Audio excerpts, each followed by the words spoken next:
Yes, a very good afternoon everyone. We'll be starting from where we left in the previous session. In the previous session, we have covered a very quick revision of chapters number 1 to chapter number 7, that is module number 1.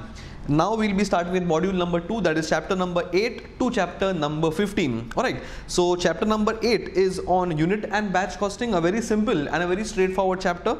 The cost per unit is given by the formula of total cost upon number of units. So if you're producing in a batch or if you're producing for a job, so total cost will be divided with number of units in that particular job or that particular work or batch, and we will get the cost on a per unit basis. Now in a couple of sums, there was some defective piece of work. So whenever the work is defective, we can find the cost of the goods depending on whether the reasons of defect are normal or abnormal.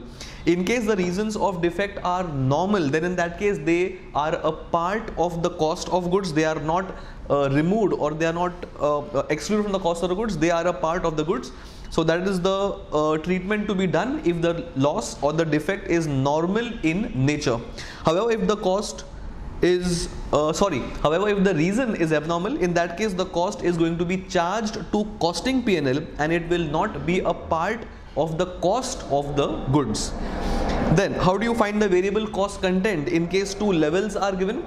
In this case, the difference in the rupees and the difference in the output has to be used. Difference in rupees upon difference in the output, this will give you the variable cost content for one particular level or for all different type of output. This variable cost is going to remain constant on a per unit basis. Once we get the variable cost on a per unit basis, use that variable cost data, use it on any particular level. For that particular level, I will find the total cost. For that particular level, subtract the total variable cost, and balancing figure will be the fixed content for that particular level, and fixed cost remaining fixed in nature, that is going to remain constant for any particular level because it is a fixed cost. So bottom line, difference in rupees upon difference in the output will give you variable cost content. Using that find the variable cost, subtract that from total cost of one particular level, and then you will find the fixed cost, which is going to remain constant for any particular output level. Cost per batch, very simple. Total cost I will divide by number of batches. Number of batches is output upon the size of the batch. That will give me number of batches.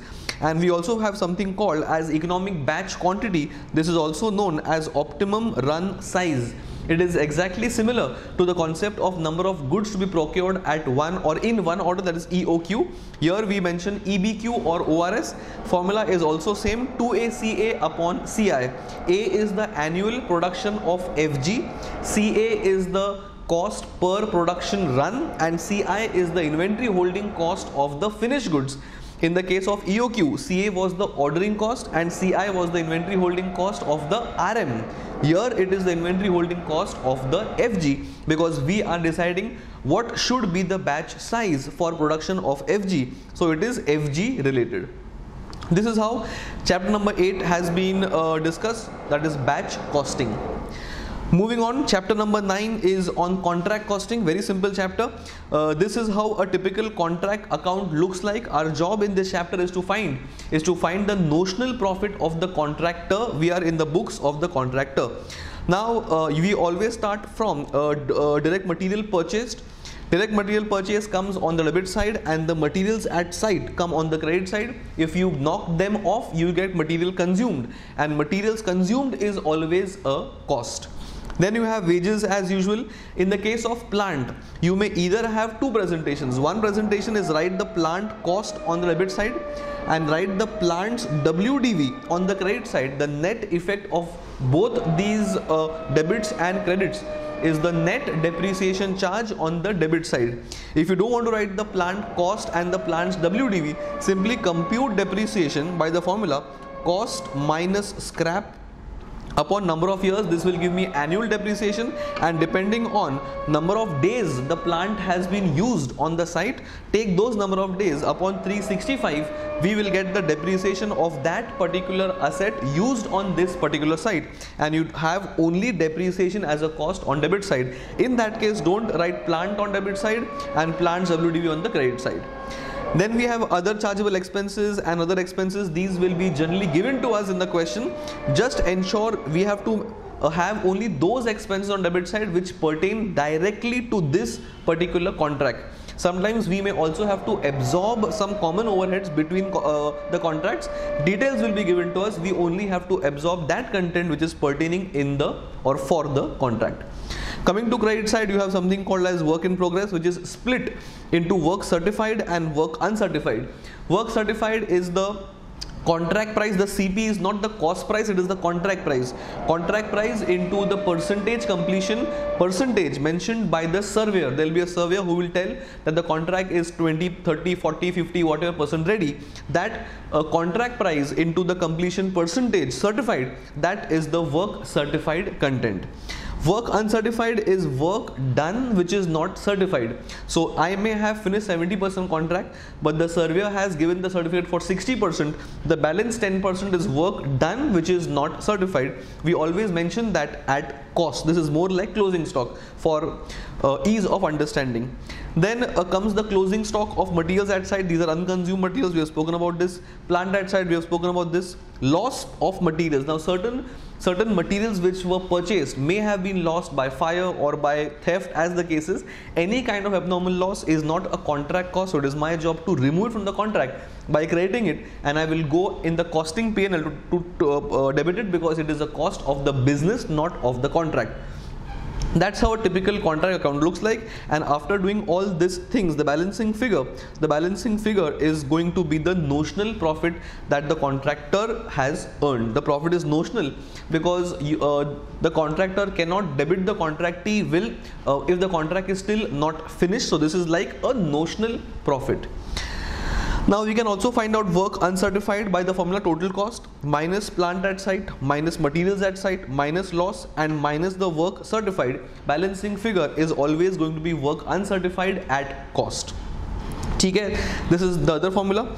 Then coming to something called as escalation clause. Now what do you mean by escalation clause? Certain like contractors have an escalation clause in the agreement which mentions the fact that in case if the cost of the inputs increase, then the contract price will also increase by some proportion, and the method is discussed before the contract is put in place. So how do you find the escalation content?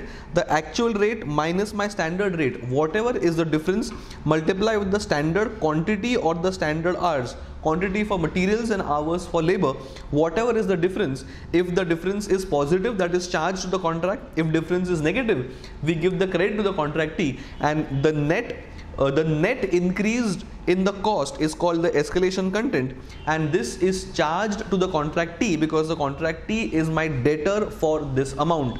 The entry is contractee account debit to contract account. In the contract ledger, ledger, we have by contractee on the credit side, because this increase in the contract price is captured nowhere in the contract account. That is why it comes on the credit side as additional sales, or the amount is recoverable or receivable from the contractee. That was the chapter of contract account, chapter number 9. Moving on to chapter number 10, process costing, very important chapter. This is how a typical process accounts ledger looks like. We'll go step by step. In the first couple of sums, the easy things were you had direct material input. That is the fresh input of materials in one particular process. The main object of this chapter is to find the closing value of WIP or the cost of the goods transferred to next process. That is why we are having process account. Then we had direct wages as well. Any labor cost incurred in one particular process will come on debit side because it's a cost. Overheads absorption, the details of absorption will be given to us in the question as to how absorption is happening. It will either be a percentage of labor or a percentage of material, or they will tell you the amount of overheads for one particular process. Any expenses mentioned to be specifically for this particular process has to be debited as two expenses. Coming on the credit side, any normal loss has to be recorded at the normal scrap value expected. So 1, 2, 3, 4, 5. I can see 5 tick marks. These are the general things that come in the process account. 2 things are remaining: transfer to process 3 or transfer to next process, or abnormal loss or closing WIP. Opening, closing WIP we will discuss later. As of now, these were my first couple of sums. So it's those category of sums where WIP is not there. So opening WIP I am not discussing now, closing WIP I am not discussing now. These are the easy category of sums. Once you post all these 5 tick marks that I have just highlighted in the process account, then you compute something called as normal cost per unit. How to compute that? Total of all the debit minus the scrap proceeds expected, the whole upon expected output. Common mistake people do is they take the actual output here, but the formula is to divide by the expected output, because my job is to find the normal cost of goods. Once I get the normal cost of goods, I will use that to value my units transferred to next process, and I will use that to value my abnormal loss. Value the abnormal loss, and balancing figure can be units transferred to next process as a balancing figure. This was my first category of, or the easy category of sums. Moving on to next, then we had sums where we had opening and closing WIP. Whenever in the question we have opening, closing WIP, and these kind of sums are common in the exams, whenever we have opening, closing WIP, we prepare something called as statement of equivalent output. Important. We assume that the method will be FIFO if nothing is mentioned. The format is like this. First row is for opening stock processed further. So if opening WIP was 30% complete, we'll mention 70% in the percentage column. Okay, as far as materials, labor, etc. is concerned. Then we had the next row will be the units started and finished. Whichever units have been finished, subtract or transferred. Subtract the opening WIP because these were not started now, because these were started in the previous period. So I want those which are started and finished now. So this will always and always be 100% ready. Then we have the closing WIP. Whatever is the percentage mentioned, we use that percentage in the percentage column, and that will give me the equivalent output for DM, equi output for DL, and equi output for overheads. Once we have this, the next step is to compute the normal cost of goods. How do we compute that? Take the direct material from the ledger that we have just prepared, divide that material cost upon the equi output of materials, and I will get the DM material cost. Similarly, take the DL cost from the ledger, divide by the equi output of DL column, and I will get the cost of the labor on a per unit basis. Similarly, take the overheads from the ledger, divide by the equi output, and I will get the overheads content on a per unit basis. Once I get this, I will value my closing WIP depending on the number of units from here, and using all these cost per units, and I will get the closing WIP in case of such sums. Generally, the opening WIP will be given to us, so I'll simply post that from the details given to us in the question. And using this, I will value, using all this normal cost per unit, I will value closing WIP. I will also value abnormal loss or abnormal gain. Abnormal gain is balancing figure here, or abnormal loss is balancing figure here. Abnormal loss or abnormal gain, both are going to be valued at cost. I circled normal loss by mistake. Abnormal loss will be balancing figure here. Abnormal loss or abnormal gain, both are valued at cost. Take the respective percentages and use the CPU, and I will have to value the abnormal loss. As far as abnormal gain is concerned, abnormal gain will generally be 100% complete because it's a gain of fully finished goods. So since the goods are finished, the percentage will always be 100%. In the case of abnormal loss, that will also enter the statement of equi output. Generally, the question has to mention the percentage completion of the abnormal loss as well. If there is abnormal gain, that will also be a part of statement, but please note that this is going to be subtracted from the statement of equi output to help us to find the equi output for normal computation of normal cost per unit. That is how we have done sums where we have opening, closing WIP. Now this is, we have spoken about FIFO method. If the question mentions that follow a weighted average method, then in that case the same format will be prepared. The names of the rows will change, the columns will not change. We will directly start from units finished plus opening, that is nothing but units transferred. Here we do not have any requirement to find opening stock process further percentage or not, because we are doing a weighted average method. One row will be for units transferred, they will always be 100% complete, and one row will be for closing WIP as usual and follow same method for the closing WIP valuation. Abnormal loss, abnormal gain will not change, they will come as it is. So only two columns, that is units transferred and closing WIP, and there will be two rows, units transferred and closing WIP. In case of FIFO, there will be three rows, opening stock processed further, started and finished, and closing WIP. This is the only change in case we are following a weighted average method. Next change, how to compute the cost per unit. The direct material cost in the ledger plus the opening WIP's material content, that whole thing divided by the equivalent output, we will get the material cost per unit. Same thing for labor from the ledger plus opening WIP's labor content, add both of them, divide by the DL equi output, and I will get the DL per unit. Similarly, overheads in the ledger plus opening WIP overheads content, summation of both of them divided by the equi output, I'll get the overheads per unit, and this will be the valuation of closing WIP as per weighted average method. This is how sums are to be done for opening closing WIP sums related as well. Last category of sums which I have not covered is when we are an intermediate process. That means if we are process 2, then in that case there will be one more cost item on the debit side, that is input from process 1, because we are process 2. When we are process 2, goods will also be coming to us being process 2 from process 1, and that is also our cost. So one change in debit side, include the cost of the input of materials coming from process 1. One more change in the case of output statement, there will be one more additional column. Here we had three columns, column 1 for DM, column 2 for DL, and column 3 for overheads. Here we will have one more column. So first column will be for input from process 1 materials, column number 1. Second column will be for own direct material, that is P2 own direct material. Then there will be third column for DL as usual, and fourth column for overheads.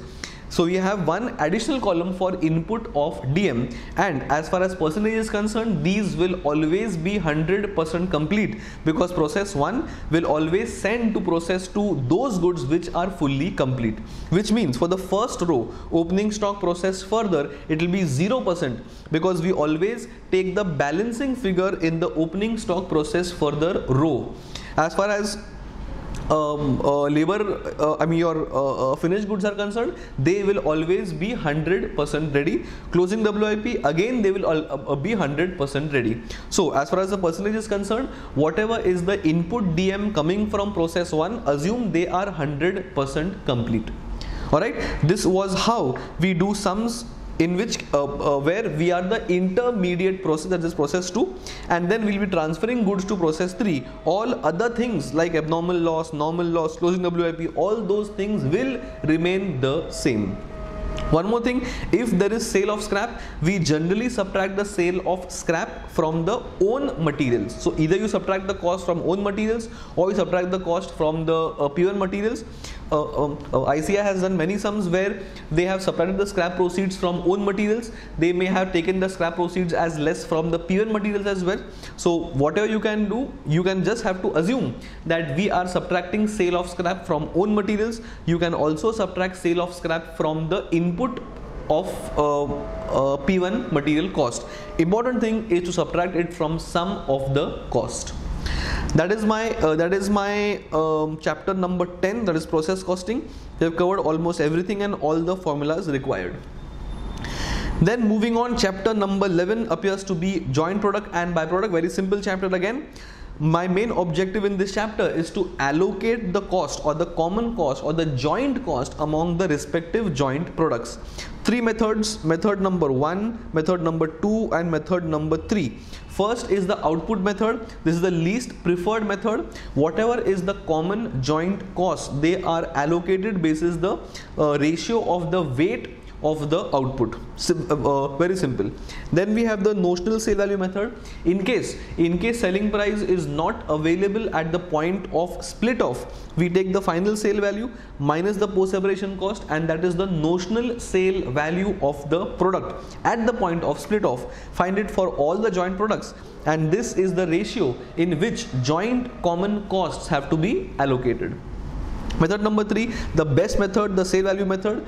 The ratio in which cost have to be allocated is output into selling price at the point of split off. So if all the joint products are sellable at the point of split off and SPs are available, irrespective of whether they are going ahead with further processing or not, you always use the SP at the point of split off. So output into the selling price at the point of split off, whatever is the ratio, this ratio is used to allocate the costs of the joint costs.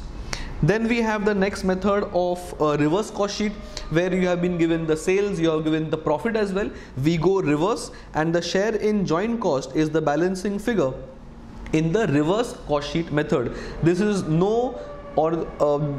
this is not any particular method to find joint cost, but sometimes the question mentions that sales are given, the profit, whatever is the target expected is mentioned. So start from sales, subtract the profit, you get total cost. From total cost, separate the post separation cost, and balancing figure will be the share in joint cost. Very simple.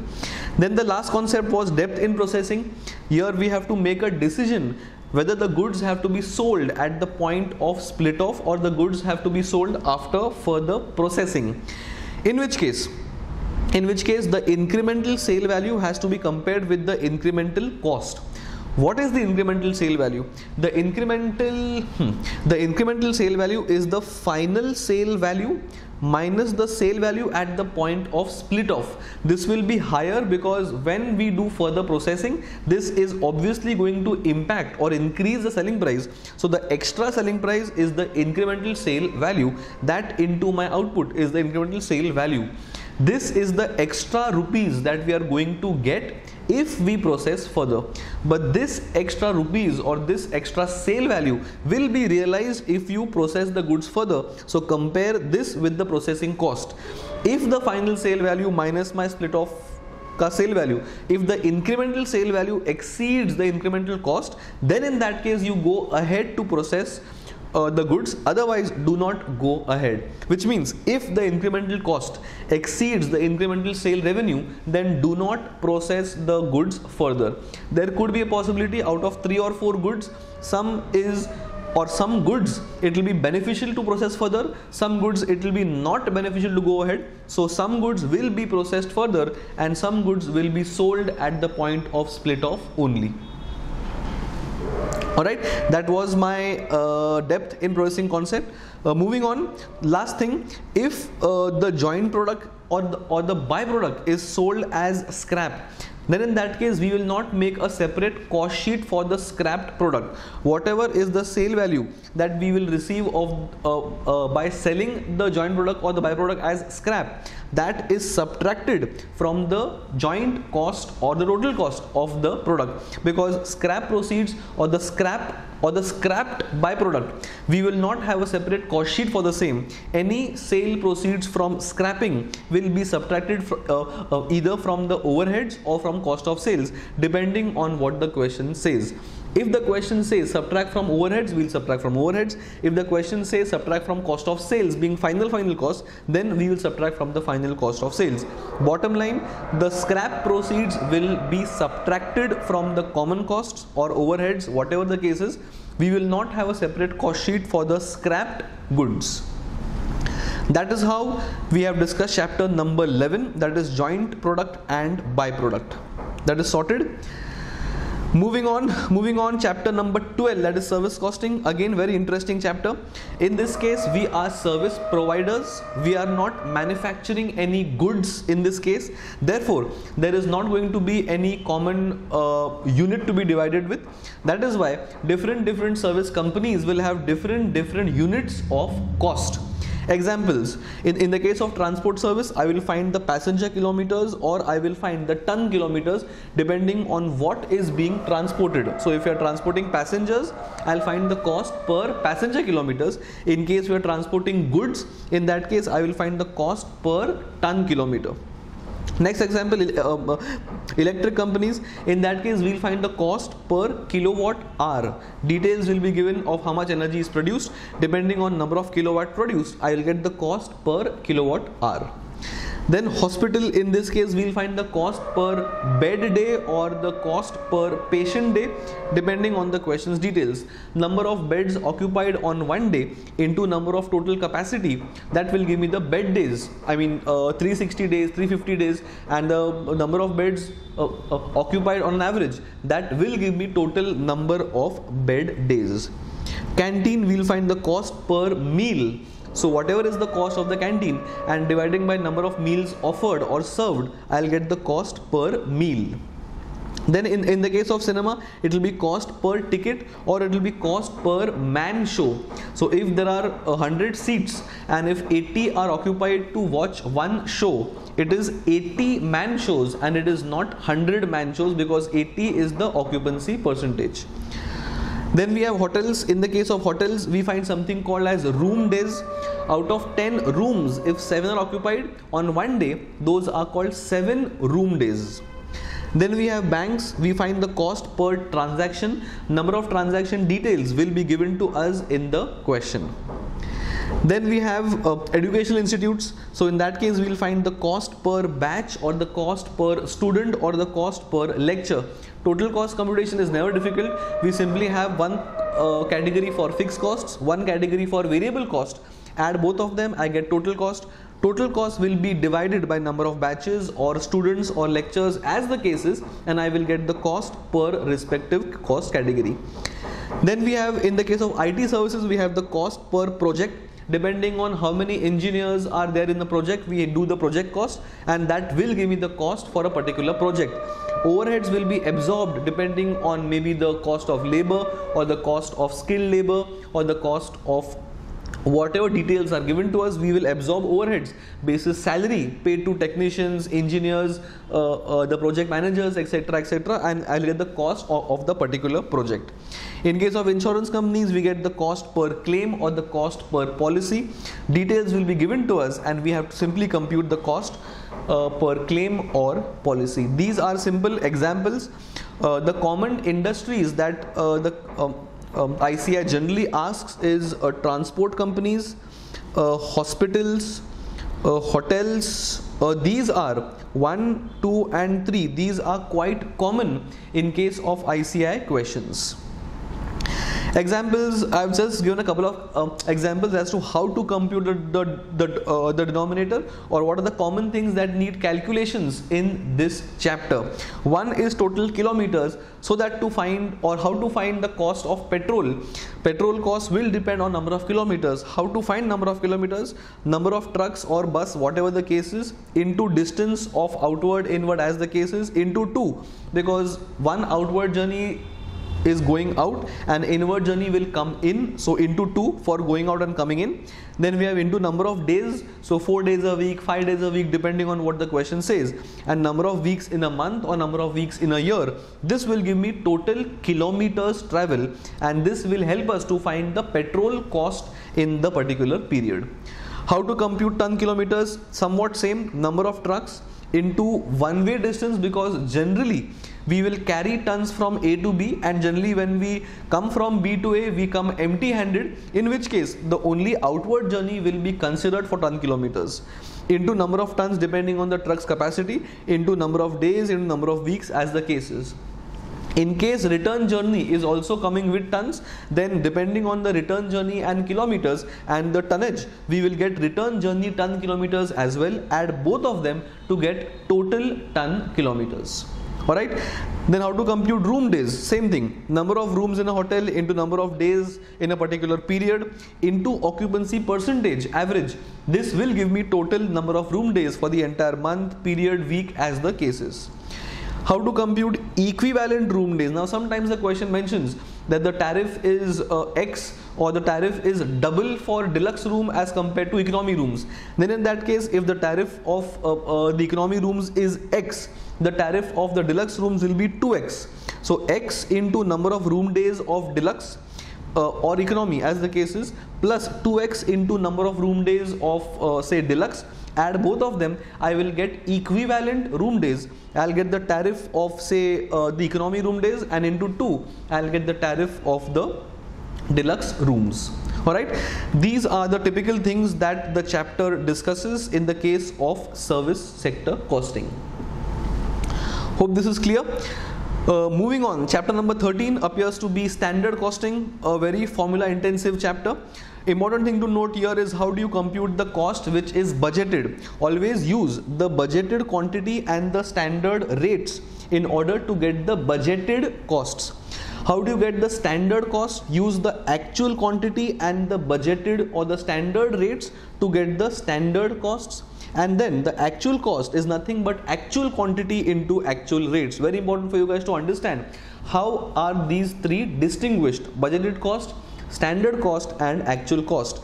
This is of utmost importance. Standard is always taken with actual quantity and standard rates. This will give me the standard cost. Then coming to the types of variances, the material price variance is standard price minus my actual price into my actual quantity. Usage variance is standard rate or standard quantity, standard quantity minus actual quantity into standard price. This will give me the usage variance. Add both of them, I get total material cost variance. Mix variance is a part of usage variance. The standard mix for actual total quantity minus my actual mix into my standard price. This will give me the mix variance of one particular product or RM. Then comes yield variance, that's the second part of usage variance. Total standard quantity minus actual total quantity, that into my weighted average standard price. This will give me the yield variance. Add material mix variance, add yield variance, and I will get the total usage variance. Exactly same formulas for labor variances. Standard rate minus actual rate into my actual hours. This will give me the labor rate variance. In the case of time variance, it is standard hours minus actual hours into my standard rate per hour. Add rate variance, add time variance, and I will get total labor cost variance. The type or the sub variances of time variance is mix, idle and efficiency. Again the same thing, standard hours for actual time minus my actual net time after subtracting idle time. This will give me the difference in the hours, and into my standard rate per hour I'll get the mix variance. Idle time, very simple, whatever is the idle hours into my standard rate per hour, this will give me the idle time variance. This is always adverse. In the case of cost, if the actual cost exceeds the standard cost, then the variance is adverse, and vice versa. Efficiency variance, total standard hours minus total hours net obviously into weighted average rate per hour of skilled, unskilled, semi-skilled as the cases. This will give me my efficiency variance. Add up mix variance, add up idle time variance, add up efficiency variance, and I will get the total time variance for cross-checking. Then the next type is variable overheads. How do you compute the variances? There are two variances here, two splits rather. Standard rate less actual rate into actual net hours net of idle time, because it's assumed that variable overheads will not be spent for the idle time content. And efficiency variance is same like my labor variance, standard hours less actual hours into my standard rate per hour. Just note one thing, this rate per hour is not the labor rate per hour, it is the overheads rate per hour. Just because it is RPH, don't take labor rate per hour. Your labor RPH is what you pay the laborers for wages. This is what you are spending or incurring for variable overheads content. Moving on, the next type of variances is the FOH. This is most important. Normally people tend to make mistakes here. FOH total cost variance is absorbed minus actual. Absorbed is given by the formula actual output into absorption rate. This will give me absorbed overheads, subtract from the actual, and I get the total overhead cost variance. Moving on, expenditure variance is very simple. Budget minus actual. Number which is budgeted will be given to you. Subtract from the actuals and I will get the expenditure variance. Moving on to volume variance, it is simple. Budget minus absorbed. Budget will be given. Absorb you can find by the first formula, and otherwise the other formula to get this is the output I am budgeting minus the actual output and the whole into absorption rate per unit. If you open the bracket, budget into absorbed will give you budgeted, and actual into absorbed will give you absorbed overheads. So it is simple expansion of this formula, that is budget minus absorbed. The part of volume variance is capacity, idle time and efficiency. Capacity variance is budgeted hours minus my actual hours into absorption per hour, because the bracket contains hours, don't use absorption per unit. Idle time variance is idle hours again into rate per hour, because the number that is being used to multiply is hours, so we need the absorption per hour. Then we have efficiency variance, that is standard hours minus actual hours net. Net because we are already computing idle time variance, so we will use net variance here or net hours here, and again the bracket contains hours, so I will use absorption rate per hour to find the efficiency variance. Capacity variance has two further splits, that is calendar variance and net capacity variance. Calendar variance is the number of days variance, that is budgeted number of days minus actual number of days, and since the bracket has number of days, we use into absorption rate per day. Similarly, we have net capacity variance. This may in this we compute the budgeted number of days less actual number of days. This will give me the number of days answer. Then I will multiply budget number of days less standard the budgeted number of days into standard hours per day. This will give me how many hours I should have worked, keeping the budget days into picture, and the whole hours minus my actual hours. The entire bracket has now number of hours. This has to be multiplied with absorption rate per hour to get my net capacity variance. So budgeted days into standard hours per day, this will give me some hours. Subtract these hours from the actual hours and then multiply with the absorption rate per hour to get the total net capacity variance. Calendar variance plus net capacity variance will give you gross capacity variance here. So as you can see, you can always cross verify your answers in the questions where variances are concerned. Always the parent variance should tie up with the two sub variances. So these were a list of all the formulas: DM variances, DL variances, variable overhead variances and fixed overhead variances. 4 variances, but the most important where people normally get confused is the FOH cost variance. So please revise this a little in detail. This was my standard costing chapter, that is chapter number 13. Moving on to marginal costing, again important chapter. The format to find the profit in the case of marginal costing is simple: sales minus the variable cost of sales. This will give you something called as contribution. From contribution you subtract the fixed costs, which are the period costs, and I will get something called as profit. Marginal costing concept considers fixed cost to be a period cost, so absorption is no concept that is going to be used in marginal costing anywhere, because absorption costing absorbs the fixed overheads towards the products, and marginal costing considers fixed cost to be a period cost and not a product cost. This is the major or the big difference between marginal costing and standard costing. Some formulas: BEP in terms of units is fixed cost upon contribution per unit. BEP in terms of sale value is your fixed cost upon the PV ratio. What is PV ratio? Contribution upon sales into 100. This is my profit volume ratio. Margin of safety is nothing but any sales above the break-even point, that is your actual sales minus break-even point sales. The profit at break-even point is 0. Break-even point means number of units required to to recover all my fixed cost. Any sales above margin of safety, any sales above BEP is called margin of safety, and that margin of safety sales into PV ratio, that ultimately is going to give me profit because my fixed cost is going to remain constant. Something called as cash break-even point, that is cash fixed cost. Don't take depreciation here because it is not a cash fixed cost. So cash fixed cost upon the contribution per unit, this will give me your cash break-even point in terms of units, and cash BEP in terms of rupees. I will use the PV ratio and I will divide the cash fixed cost upon the PV ratio. This will give me the BEP in terms of sale value. Then throughout all my CVP analysis, that is cost, volume, profit analysis, I'll assume selling price, variable cost and the fixed cost to be constant. This assumption has to be used for the entire CVP analysis. Only then I will be able to find the break-even point, because all these things have to be constant for the constant contribution or the constant PV ratio or the constant fixed cost. So these three factors have to be assumed to be remaining constant. Only then I will be able to do all the CVP analysis of contribution, PV ratio, break-even point, etc., etc. Then we have also discussed something called as a break-even chart, where the x-axis is representing the output and the y-axis represents the sales or the cost in terms of rupees. This is my sales curve in black curve. That's my sales curve.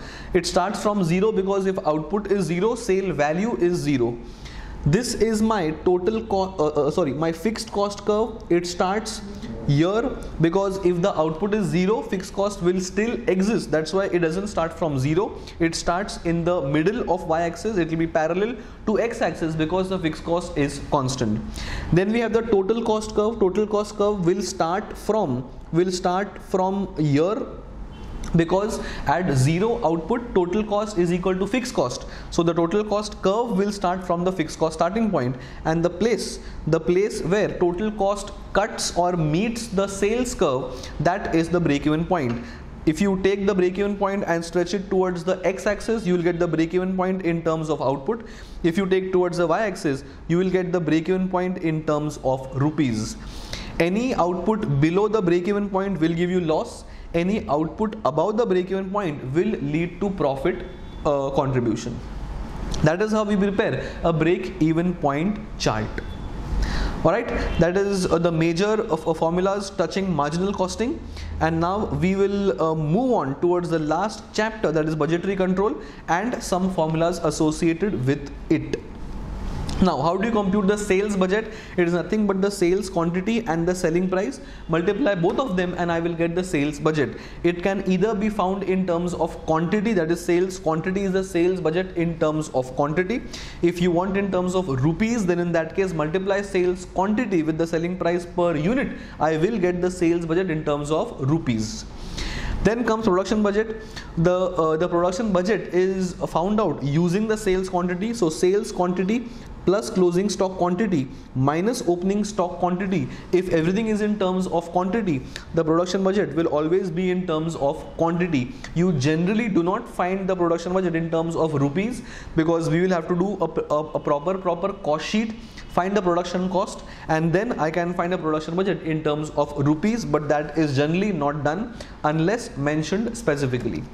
Then we have the RM consumption budget. Consumption will always happen of the RM because we will consume RM and produce finished goods.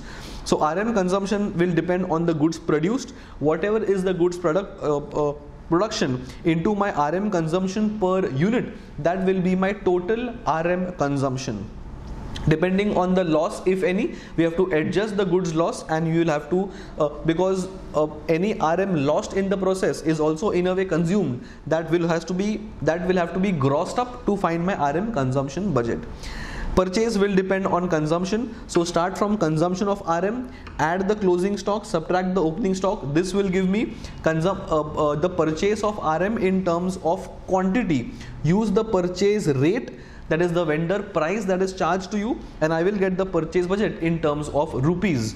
If the question is silent, I would advise find both the things, purchase in terms of quantity also, multiply with the purchase price and give both the answers. Whatever the examiner wants to use, he will use. Coming to labor budget, again labor will depend on production. So goods produced into labor hours required per unit, skilled, unskilled, semi-skilled as the case is, into respective rate per hour. Use the respective rate for respective category and I will get the labor budget in terms of rupees. Then we have the cash budget. In terms of cash budget, we prepare opening balance, then we add up all the receipts, be it capital receipts, be it revenue receipts, be it loan taken, loan taken, any cash inflow is to be added, any cash outflow has to be subtracted, be it my normal payments, capital payments, tax paid, a loan repaid, anything, all those cash outflows will be subtracted and balancing figure will be closing balance. If we are preparing month wise, then Jan's closing becomes Feb's opening, Feb's closing becomes March opening, and so and so. Then we have one more concept of flexible budget. In the case of flexible budget, they will give one budgeted quantity and then they will tell you to flex the budget for 2 or more types of quantities. What will happen is, whatever are the variable cost content, they will proportionately increase for the new quantity because they are variable, but the fixed cost will remain the same because they are fixed. So use the budgeted numbers with the new quantity. So if you are given a budget for 100 goods and you have been told to make a flexible budget for 120 goods, then variable cost will be multiplied with 120, but the fixed cost will remain the same because they are fixed for 100 or 120 or 130, and that is how I prepare my flexible budget. Then last concept is some ratios that we may need to find in the chapter. The efficiency ratio is standard hours upon actual hours into 100 because I need a percentage. This is my efficiency percentage. Next we use activity ratio, that is standard hours upon the budgeted hours. This will give me the activity ratio. Efficiency is discussed, activity is discussed. Then we have the calendar ratio. In this case, the available number of days upon the budgeted number of days will be used. The available days upon the budgeted days into 100. This will give me the calendar ratio. Then we have standard capacity usage ratio. How much utilization have we done, that is the hours I am budgeting upon the maximum possible hours in the budgeted period. This will give me the capacity usage ratio. Then we have the actual capacity ratio, that is actual hours actually worked upon the max possible hours into 100 because we need a percentage. This will give me the actual capacity usage. Note that the standard capacity usage formula is different from the actual. The actual will use the actual hours and the standard will use the hours I had budgeted. And the last formula is actual usage of capacity, that is the actual hours into the hours I am budgeting. This will give me the actual usage of budgeted capacity. These are the 6 formulas that you guys need to know. Since this is a revision lecture, I am not going deep into the reasoning or the logic behind all these formulas. So my exam is in the next week as such. So you guys simply have to revise and mug up all these formulas at this stage of time. And that is how we have finished chapter number 15 as well, and that was the last chapter in costing syllabus. And that is how we have quickly revised all the important formulas of all the chapters of Inter CA costing. Part 1 was the previous session and part 2 is this session. Hope this was helpful, and this, please note, this was only for last day revision. If you guys have not done costing before, then you guys will understand less in what I have just spoken. So good luck for your exams, do well, and back